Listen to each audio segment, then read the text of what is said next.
Hello students, welcome to my educational platform Anubhav coaching class. तो कैसे आप लोग, उम्मीद करते हैं स्वस्थ होंगे, मस्त होंगे और अपनी पढ़ाई में व्यस्त होंगे। देखिएगा आज के इस वीडियो में, आज के इस लेक्चर में हम बात करने वाले क्लास 10 के मैथ का इंपॉर्टेंट क्वेश्चन। देखिएगा किस प्रकार के क्वेश्चन आते हैं, किस प्रकार बोर्ड एग्जाम आपके बोर्ड एग्जाम में क्वेश्चन पूछता है मैथ से रिलेटेड। तो आज उसी के बारे में बात करेंगे। आज सॉल्यूशन के साथ हम प्रोवाइड कराएंगे, क्योंकि आपको एक क्वेश्चन जरूर बताएं लेकिन सॉल्यूशन के साथ बताएं, ठीक है। तो हम एक क्वेश्चन बताएंगे लेकिन इनको सॉल्व करके बताएंगे, जिससे आपके बोर्ड एग्जाम में आपको सॉल्व कर पाए, ठीक है। तो देखिएगा अभी मैं आप लोग बता दूं, जो बच्चे अभी नहीं जुड़े हमारे प्लेटफॉर्म के माध्यम से, तो मैं उम्मीद करता हूँ आप लोग जुड़ जाएंगे। अगर जुड़ रखे हैं तो बहुत ही बढ़िया है, और बेल आइकन दबा के वीडियो को अपने मित्र मंडली के पास यानी अपने दोस्तों के पास जरूर से जरूर साझा करिएगा, ठीक है। तो देखिएगा आज के इस वीडियो में बात करने वाले, हमारे पास एक क्वेश्चन हमारे बोर्ड पे, हम एक क्वेश्चन या दो क्वेश्चन बात करेंगे, ज़्यादा लेंथी सेशन नहीं करेंगे। एक क्वेश्चन लाएंगे, उसी क्वेश्चन का सॉल्यूशन प्रोवाइड कराएंगे इसी चैनल के माध्यम से, ठीक है। तो हमारे पास क्वेश्चन है, यदि दो संख्याओं का अंतर 26 यानी 26 है, ठीक है, तथा एक संख्या दूसरी संख्या की 3 गुनी संख्या ज्ञात कीजिए। भैया क्वेश्चन इस प्रकार के पूछे जाते हैं आपके बोर्ड एग्जाम में। यानी ये हमारा जो क्वेश्चन है, ये क्वेश्चन किस चैप्टर से, ये पहले बताएंगे। तो ये क्वेश्चन हमारा जो है दो चर वाले रैखिक समीकरण से, किससे है बच्चों, दो चर वाले, ठीक, रैखिक समीकरण। देखिए क्वेश्चन देखने से पहले हम चैप्टर को देखेंगे, ठीक है। दो चर वाले रैखिक समीकरण, ठीक। तो हम बात करें, हमारे पास जो चैप्टर है, ये क्वेश्चन हमारे पास है, यदि दो संख्याओं का अंतर 26 यानी 26 है, ठीक है, तथा एक संख्या दूसरी संख्या की 3 गुनी है संख्या ज्ञात कीजिए। फाइंड दैट नंबर, यानी नंबर को फाइंड करना है, ठीक है। अब देखिए हमारे पास ये चैप्टर किस चैप्टर से लिया गया, तो चैप्टर का नाम क्या है बच्चों, चैप्टर का नाम हमारा क्या है, दो चर वाले रैखिक समीकरण, यानी टू इक्वेशन वाले इक्वेशन वाले जो दो चर वाले रैखिक समीकरण बनता है, जो जिसमें क्या होता है, अब समीकरण होता कैसा ही है, तो समीकरण होता है a1x plus b1y is equal to c1, पहला समीकरण होता है, और दूसरा होता है a2x प्लस b2y, ठीक है, इज इक्वल टू c2। जो बच्चे नहीं पढ़ाई किए उनके लिए बता रहा हूँ, ठीक है। तो इस प्रकार के दो इक्वेशन रहते हैं, जिसे दो चर वाले रैखिक समीकरण कहते हैं। अब यहाँ पे हमारे पास 3 शर्तें आती हैं, ठीक है। सबसे पहले क्या होता है, जब नंबर 1 होता है, जब a1/a2 इज इक्वल टू, ठीक है, b1/b2 हो, ठीक, जब a1/a2 is equal to b1/b2 is not equal to c1/c2, पहला एक ये शर्त पूछा जाता है, ठीक। दूसरा क्या होता है, हमारे पास होता है a1/a2, ठीक, is not equal to b1/b2, ठीक है, इज इक्वल टू c1/c2। इसका कोई मतलब नहीं, जब यहाँ इक्वल नहीं तो ये इक्वल नहीं होगा। उसके बाद तीसरा हमारा आता है, ठीक है, a1/a2 is equal to b1/b2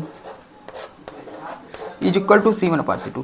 देखिए यहाँ से हमारे दो चर वाले रैखिक समीकरण की तुलना करते हैं, तो तुलना में यहाँ से हमारे आते हैं क्या, a1/a2 is equal to b1/b2 is not equal to c1/c2, ठीक है।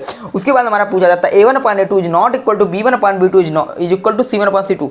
उसके बाद आता है थर्ड हमारा आता है a1/a2 is equal to b1/b2 is equal to c1/c2। अब भैया यहाँ पे क्या होता है, जब आपका ये पूछा जाता है, ठीक है, और जब आपका ये रहता है, और जब आपका ये रहता है, तो इसमें आपका पूछा जाता है, जब आपका ये रहता है तो इसमें क्या होता है, ठीक है, और जब आपका ये रहता है तो क्या होता है, ठीक। तो कुछ शर्तें हैं, उन शर्तों को बात करेंगे 1 मिनट के लिए, पहले मैं आ जाऊंगा,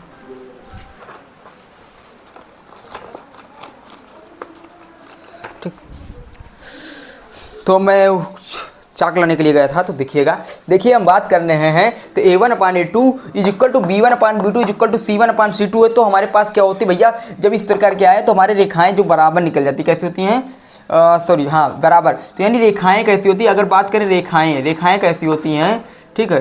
तो रेखाएं इसमें कैसी होती है, इसमें रेखाएं क्या होती हैं, समांतर होती, कैसी होती हैं, समांतर, कैसी होती है बच्चों, समांतर होती, ठीक है। पहला, इसमें रेखाएं कैसी होती, समांतर होती। इसमें जो आपका रेखाएं अगर समांतर है तो कोई हल नहीं होता, क्या नहीं होता, कोई हल नहीं हो, ठीक, क्या नहीं है, कोई हल नहीं। देख क्लास लेंथी होगी, ठीक है, कोई हल नहीं, रेखाएं कैसी, समांतर, ठीक है। अगर रेखाएं समांतर हैं तो कोई हल नहीं, अगर कोई हल नहीं तो कैसे होते हैं, असंगत होता है। कैसे होते हैं हल, इसके कैसे होते हैं, असंगत होते हैं, ठीक। बस इसी प्रकार है। अगर देखिए इसमें रेखाएं जो होंगी वो रेखाएं समांतर जाएंगी, समांतर मतलब इस प्रकार, ठीक, क्योंकि इसका जो पहला वाला इक्वेशन वहाँ बराबर है, यानी आपकी समझ सकते हैं यहाँ ट्रिक, इनके दोनों क्या है, समांतर है, तो पहले वाले से हम समांतर समझ सकते हैं। ठीक है, अगर पहला वाला ही बराबर तो रेखाएं समांतर होंगी, यानी रेखाएं कैसी हैं, समांतर होगी। अगर रेखाएं समांतर ही रेखाओं को टच नहीं कर रही, एक भी बिंदु पर टच नहीं करती, क्योंकि अगर कोई रेखा किसी बिंदु पर टच करती है तो उसका हल होता है। ठीक है, यहाँ पर कोई रेखाएं टच नहीं कर रही हैं आपस में, तो इसलिए इनका जो हल होगा वो हल कैसा होगा, आपका कोई हल नहीं होगा। क्या होगा, कोई हल नहीं होगा। अगर इनका कोई हल नहीं है तो अगर जब इनका कोई हल नहीं है तो क्या होंगी रेखाएं, यानी कि जो हल कैसे होंगे, असंगत होंगे। जब कोई हल ही नहीं निकल रहा है, कोई मान ही नहीं निकल रहा, तो इनके जो कैसे मान होंगे, असंगत होंगे। तो कोई हल नहीं, असंगत, रेखाएं कैसी होंगी, समांतर होंगी। अब दूसरा स्टेटमेंट बात करें, जब हमारे पास a1/a2 is not equal to b1/b2 दे रखा होता है। ठीक है, तो a1/a2 is not equal to b1/b2 दे रखा होता, तो कैसा होता भैया, रेखाएं कैसी होती है, तो रेखाएं आपका जो होता है भैया, यहाँ पर कैसी रेखाएं होती हैं, रेखाएं हमारी यहाँ पर प्रतिच्छेद कर रहा है ना, तो रेखाएं प्रतिच्छेद करती, कैसी करती हैं, रेखाएं प्रतिच्छेद करती हैं। और जब रेखाएं प्रतिच्छेद करती हैं तो इनके जो हल होते हैं, क्या होते हैं, जो हल होंगे, कितने बिंदु पर प्रतिच्छेद किया, इसका प्रतिच्छेद बिंदु कितना है, एक है, तो इसके हल क्या होंगे, हल आपके एक होंगे। ठीक है, मैं उम्मीद कर रहा हूँ समझ में आ रहा होगा। अगर आपका a1/a2 is not equal to b1/b2 is equal to c1/c2 है तो रेखाएं प्रतिच्छेद करेंगी, यानी रेखाएं एक दूसरे को काटेंगी। और जब एक दूसरे को रेखाएं काट रही हैं तो उनके हल कैसे होंगे, हल एक बिंदु पे होगा, क्योंकि जो प्रतिच्छेद बिंदु होता है वो एक बिंदु होगा और उनका हल कैसा होगा, हल एक होगा। ठीक है, तो मैं उम्मीद करता हूँ इतना भी समझ में आया होगा। तो हल कैसे, एक। अब भैया हल निकल रहा है, इनके आंसर आ रहा है, मान आ रहा, तो ये कैसे होंगे, ये संगत होंगे। कैसे होंगे, ये संगत होंगे। बच्चों मैं उम्मीद कर रहा हूँ समझ में आ रहा होगा। ठीक है, कैसे होंगे, संगत होंगे। तो को लाइव मतलब लाइव क्लास नहीं है, रिकॉर्डेड क्लास है। मैं आप लोग का सपोर्ट और प्यार चाहिए लाइव क्लास के लिए। जिस दिन आपका प्यार और सपोर्ट बनता रहेगा, जिस प्रकार सपोर्ट बनता रहेगा, प्यार बनता रहेगा, उसी प्रकार क्वालिटी और कंटेंट चेंज करते रहेंगे। अब मैं आपको बता रहा हूँ कि मैं सॉल्यूशन लिख के नहीं लाऊंगा, क्वेश्चन लिख के नहीं लाऊंगा, एक क्वेश्चन कराऊंगा लेकिन कॉन्सेप्ट और मेथड के साथ कराऊंगा, बहुत ही दमदार क्वेश्चन। ठीक है, तो बस आपका प्यार और सपोर्ट बनना चाहिए। चैनल एक वीडियो को वायरल करा दीजिए, बस कोई दिक्कत नहीं। ठीक है, तो देखिए हमारे पास क्वालिटी यानी a1/a2 is equal to b1/b2 is not equal to c1/c2 है। भैया क्या होगा, रेखाएं कैसी होंगी, समांतर होंगी। जब रेखाएं समांतर, कोई हल नहीं, असंगत। जब हल ही नहीं तो असंगत। ठीक है, ये तैयार करिएगा। उसके बाद जब a1/a2 is not equal to b1/b2 is equal to c1/c2 हो तो भैया रेखाएं क्या करेंगी, प्रतिच्छेद करेंगी। जब प्रतिच्छेद करेंगी तो इनका हल होगा, कैसा हल होगा, एक, क्योंकि एक बिंदु पर प्रतिच्छेद कर रही है तो एक हल। और संगत होंगे, कैसे होंगे, संगत होंगे। तो मैं उम्मीद करता हूँ ये भी समझ में आया होगा। अगर ये समझ में आया, उसके बाद हम अगला बात करें, तो अगले के लिए हम चल रहे हैं भैया, अगले के लिए। तो इसके लिए क्या होगा, इसमें क्या होगा, प्रतिच्छेद करेंगी। कैसे करेंगे, प्रतिच्छेद करेंगी, क्या करेंगी, रेखाएं, यानी रेखा। ठीक है, रेखा। और उसके बाद क्या होगा, हल कैसे होंगे, एक हल होगा। कैसे हल होंगे, एक हल। और संगत होगा। कैसे होंगे, संगत। ये तीन चीज़ याद करके चलिएगा। ठीक, जब आपका a1/a2 b1 यहाँ से जब इसको हम सॉल्व करते तो आता है। ठीक, हम सब क्वेश्चन कराएंगे। a1/a2 is equal to b1/b2 is equal to c1/c2 तीनों हो रहे हैं, तो भैया इन पे की रेखाएं कैसी होंगी, संपाती। संपाती मतलब एक रेखा के ऊपर दूसरी रेखा जाएगी, यानी एक रेखा के ऊपर दूसरी रेखा। आप समझ सकते हैं कि मान लीजिए ये हमारी रेखा है और इसके ऊपर हमने एक और हाथ रख दिया, यानी हमारी इस रेखा के ऊपर एक रेखा हो। जैसे हमारे पास दो चौक हैं, एक चौक ये है, इस चौक के ऊपर फिर चौक, इस प्रकार, यानी एक चौक फिर चौक। ठीक है, तो ये हमारी क्या होती है, संपाती। यानी एक रेखा के ऊपर दूसरी रेखा जाएगी तो कैसे होंगे, संपाती होंगे। अब भैया इसमें रेखाएं कैसी होती हैं, तो रेखाएं जो आपकी होती हैं भैया संपाती होती है। कैसे होती हैं, संपाती।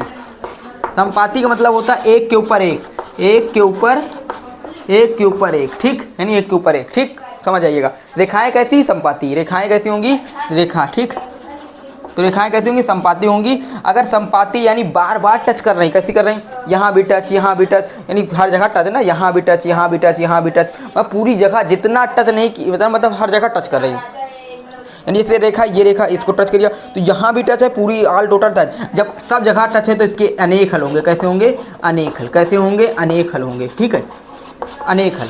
तो मैं उम्मीद करता हूँ थोड़ा समझ में आया होगा। ठीक है, देखिएगा हम बात करें अगर रेखाएं कैसी हों। ठीक है, रेखाएं अगर एक के ऊपर एक जा रही हैं, एक रेखा के ऊपर दूसरी रेखा जा रही है तो रेखाएं कैसी होंगी, संपाती होंगी। कैसी होंगी, संपाती होंगी। अब संपाती तो इनके अनेक हल होंगे। और भैया हल निकल रहा है, चाहे एक निकले, चाहे दो निकले, चाहे जितने, जब भी हल निकलेगा तो उनके जो हल होंगे वो संगत होंगे। कैसे होंगे, संगत हल होंगे। तो तीनों चीज़ हमको इसके बारे में पता चला जब a1/a2 is equal to b1/b2 is equal to c1/c2 होता है। तो से रेखाएं संपाती होती हैं, अनेक हल होते हैं और संगत होता है। तो ये चीज़ याद करके चलिएगा, पहले चैप्टर का मोस्ट इंपॉर्टेंट, यहाँ से क्वेश्चन बनते हैं।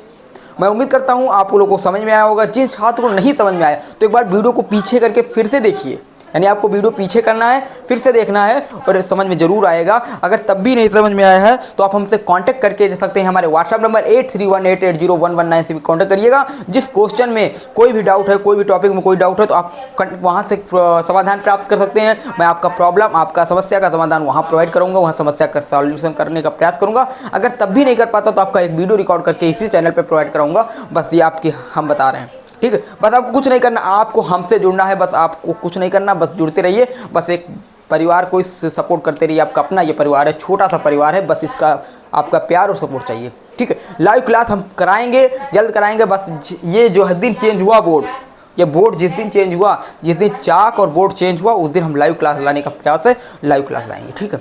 बस आपका चाक और बोर्ड चेंज होना चाहिए। जब ये चेंज होगा तभी कराएंगे। और आपका चेंज कैसे होगा तो ये आप ही की वजह से होगा, जब आपका प्यार और सपोर्ट बनेगा, ठीक है। तो अब देखिए, यदि संख्याओं का योग अंतर, क्वेश्चन कहाँ से, यहाँ से, लेकिन हमने यहाँ देखा, ठीक है। हमने कहाँ देखा, यहाँ a1/a2। अब ये कॉन्सेप्ट आप लोगों को समझ में आ गया हो। ये पहला एक्सरसाइज यहाँ से है। उसके बाद हम बात करते हैं इसको सॉल्व करने की विधियाँ होती हैं, ठीक। मिटा दें, आप लोगों को समझ में आ गया होगा, ठीक। क्वेश्चन करेंगे, लास्ट में क्वेश्चन करेंगे। पहले आप कॉन्सेप्ट समझिए पहले चैप्टर का, ठीक। तीसरे चैप्टर का ना, तीसरे चैप्टर का तो हम एक क्वेश्चन लाएंगे, लास्ट में करेंगे। अब देखिए यहाँ पर हम बात करते हैं a1/a2, ये तो हो गया। अब इनको सॉल्व करने की जो हमारे दो चार रैखिक समीकरण, उनको सॉल्व करने के एक होता है विलोपन विधि। कैसा होता है, विलोपन विधि, ठीक है। पहले बहुत 3 विधि थे, लेकिन अब की बार है 2 विधियाँ, ठीक है। पहले अब की कोरोना के बाद से है विलोपन विधि, और उसके बाद क्या है हमारे पास है वो विलोपन विधि और है प्रतिस्थापन विधि। प्रतिस्थापन विधि,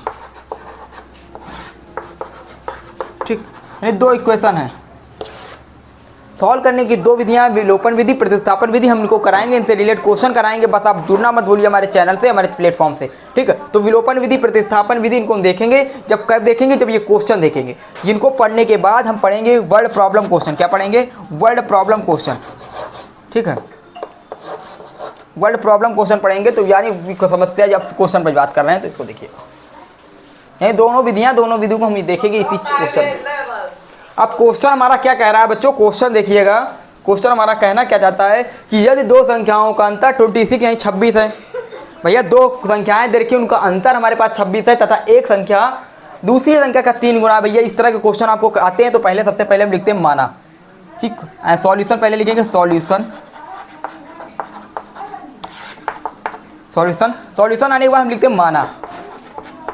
माना पहली संख्या इक्वल टू एक्स। पहली संख्या हमने क्या मान लिया, x मान लिया, तो दूसरी संख्या हमारी ऑटोमेटिक आ जाएगी। दूसरी संख्या मान लेते हैं, क्या मान लेते हैं, y मान लेते हैं। दूसरी संख्या हमारे पास क्या आ गई, y आ गई। यानी हमने मान लिया पहली संख्या क्या है, x है, दूसरी संख्या क्या है, y है, ठीक। हम प्रश्नानुसार सॉल्व करते हैं। प्रश्नानुसार ये प्रश्न क्या कहना चाहता है, तो प्रश्न कह रहा है जब 2 संख्याओं के प्रश्नानुसार बार स्टेप 1 की बात करते हैं। तो स्टेप 1 यानी प्रथम शर्तानुसार, प्रथम शर्तानुसार। तो प्रथम शर्तानुसार हिंदी नहीं लिखेंगे कि यदि 2 संख्याओं का अंतर कितना 26 है, यानी 2 संख्याएं हमारे पास, उनका अंतर क्या है 26 है, तो इन दोनों को घटा देंगे, यानी x माइनस वाई कर देंगे। यानी पहली संख्या माइनस दूसरी संख्या, ठीक है। तो x minus y is equal to 26। ये पहला इक्वेशन बन गया हमारे पास, एक समीकरण बन गया, ठीक। यहाँ से जब हमने लिखा कि जब हमारे पास जो संख्याएं देखिए उनका अंतर 26 यानी 26 है, तो x minus y is equal to 26, पहला समीकरण। अब यहाँ से स्टेप से यानी द्वितीय शर्तानुसार, स्टेप सेकेंड, द्वितीय शर्तानुसार, द्वितीय शर्तानुसार,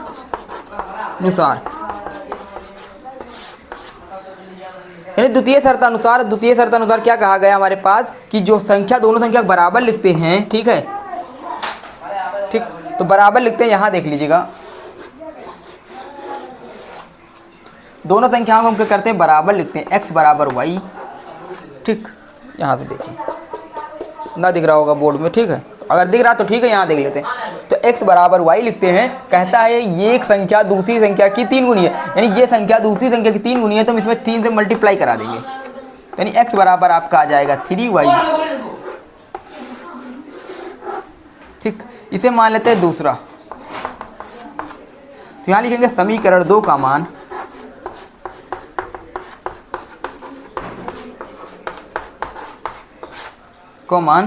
समीकरण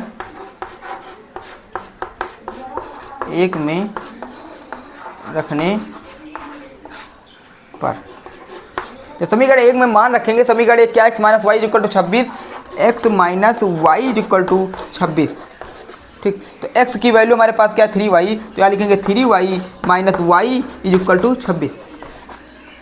तो 3y में से एक y चला जाई तो कितना बची, 2y बची, और 2y बची तो यहाँ 26 आई, 26 आई तो यहाँ y बराबर आ जाए 13, तो काट देंगे 13 दूना 26। तो y बराबर मेरे पास कितना आया 13 आया, ये इधर नहीं दिख रहा तो इधर मिटा दे रहे हैं सॉल्यूशन से, यहाँ जो पहली संख्या माने हैं इसको हटा देते हैं, ठीक है, यहाँ से थोड़ा मिटा दे रहे हैं, ठीक। तो यहाँ से जब मिटाएंगे तो हमारे पास क्या आ रहा है, देखिए यहाँ पर हमने माना y बराबर 13, तो हमारे पास y बराबर कितना आ गया, ठीक है। तो y बराबर हमारे पास कितना आ गया 13 है, कितना आ गया 13 आ गया, ठीक है। जब y बराबर हमारे पास 13 आया तो हमने y का मान क्या लिखेंगे, ये y जो निकल के आया, ठीक है, इसका लिखेंगे y का मान समीकरण 2 में रखने पर,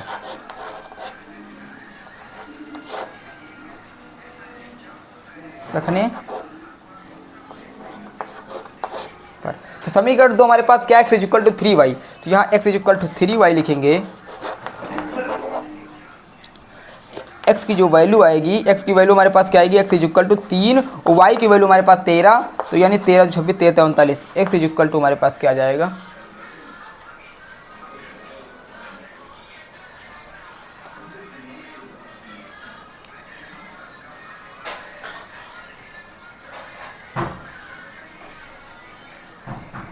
वन मिनट कहीं गलत हो गया,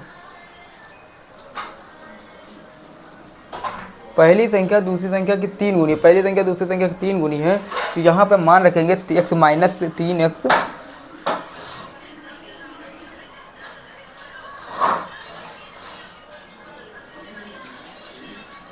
वन मिनट रुकिएगा पेपर देख रहे हैं,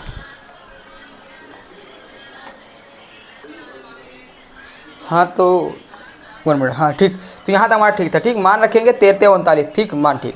तो x बराबर क्या आ जाएगी 13 39, ठीक। तो जो x की वैल्यू आएगी वो 39 आएगी, यानी हमने माना था पहली संख्या हमारे पास क्या है x है, दूसरी संख्या हमारे पास क्या है 39 है, यानी जो हम निकाल के आए ना, तो y की वैल्यू हमारे पास 13 यहाँ लिखा है y, तो y इक्वल टू हमारे पास 13 आया, तो y हमने माना क्या था, तो y हमने माना था, तो y माना था दूसरी संख्या, तो यानी हमारे पास 13 आया, y क्या है 13 आया, x हमने माना था पहली संख्या, तो पहली संख्या हमारे पास कितना है 39 आई।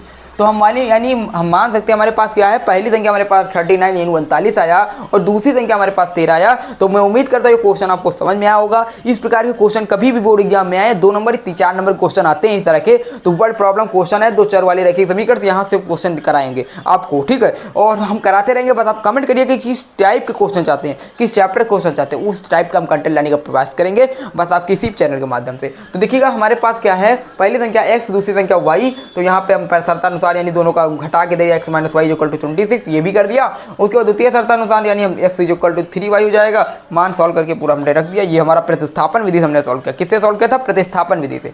हम प्रतिस्थापन विधि में क्या होता है, इसका हमने मान निकाला, x जो 3y इसको प्रतिस्थापित करें यहाँ पर, ठीक है, यहाँ पे प्रतिस्थापित किया गया था, ठीक है। उसको प्रतिस्थापित करने के बाद इसको सॉल्व करने के बाद यहाँ मान निकाल के बताएगा, ठीक है। तो मैं उम्मीद करता हूँ ये क्वेश्चन समझ में आया होगा। इसी तरह क्वेश्चन आप करते रहिए अपने पेपर से, अपने क्वेश्चन बैंक से, अपनी बुक से, ठीक है। जो क्वेश्चन में दिक्कत हो तो आप आके हमसे व्हाट्सएप पे कांटेक्ट करिए। कांटेक्ट करने का मतलब है वहाँ पे आके फोटो खींच लीजिए, उसका स्क्रीनशॉट भेजिए, यानी 8318801196 पे कांटेक्ट कर सकते हैं आप। मैसेज करके माध्यम से आपको सॉल्यूशन प्रोवाइड करा सकते हैं, ठीक है। तो मैं प्रयास करूंगा आपको सॉल्यूशन देने का, आप जुड़ सकते हैं हमसे व्हाट्सएप पे, ठीक है। फिर मिलते हैं अगले वीडियो के साथ, अगले सेशन के साथ।